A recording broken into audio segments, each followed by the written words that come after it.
couldn't ask for anything more. A big win for Nissan as the manufacturer's points were total up after round 8.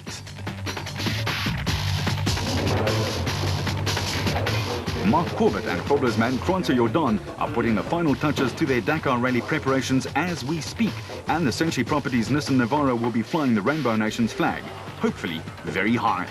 The Dakar is one of the toughest, if not the toughest in the world.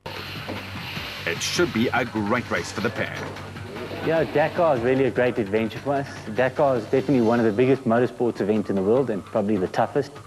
Runs over 15 days. So we've been planning this for about 2 or 3 years now. I think our first onslaught started with Dubai last year, which we really went there to practice in the sand. We did quite well, winning the first stage with a time trial, and then managed to run at about 4th, 5th overall before we ran out of talent and crashed in the dunes. But we definitely learned from that experience.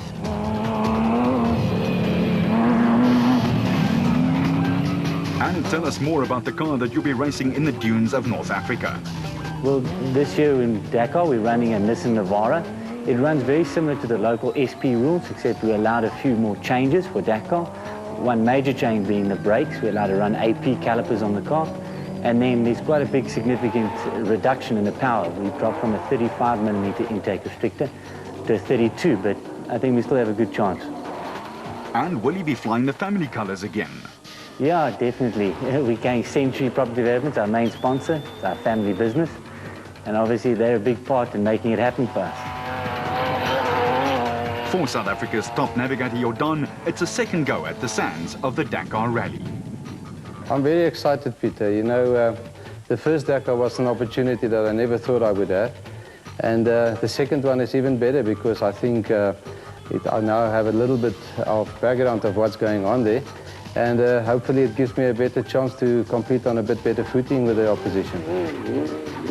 How did the South African interest start again at the Dakar after several years where there wasn't a lot of SA men taking on the desert on 4 wheels? My first trip was with Janelle de Villiers, which is now campaigning in the Volkswagen. In those years I was co-driving for him in South Africa with the old hardbody. And then we went to Dubai as a bit of an experiment, and it paid off well. We did well there. And then the big bosses decided I must get into the seat with Janelle. He was more than happy with that, and so was I.